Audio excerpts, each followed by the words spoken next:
Ikaw ba ay nagnenegosyo, nagbebenta ka ng online or tinatawag sa offline? Napapansin mo ba?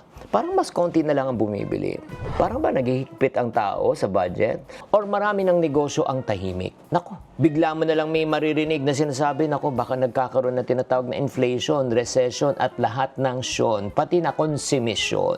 Ang tanong, ano ba talaga ang tunay nangyayari? Pag-usapan natin to.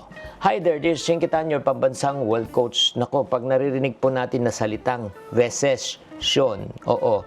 Pag sa eskwelahan, masaya yan kasi nagre-recess, walang gagawin. Pero pag sa ekonomiya, hindi po maganda, nakakatakot po. Ang ibig sabihin po niyan, humihina po ang negosyo at syempre naman, pag humina ang ekonomiya at ang negosyo, minsan may mawawalan ng trabaho. Kaya ano po signs na para malaman po natin na ito po ay dumadaan na tayo sa recession? Una, kumukonti na lang po ang gumagastos. Pag nagkaroon ng recession po, ang mga taong natatakot, hindi na't lumalabas, nagiging cautious na po sila.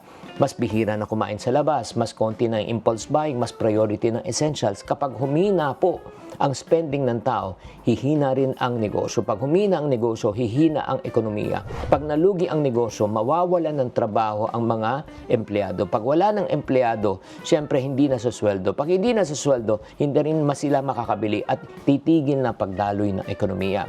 Ang second warning sign na kailangan bantayan natin, yung nagbabawasan ng tao, nag-freeze na po yung kanilang hiring out, nagko-cost cutting na.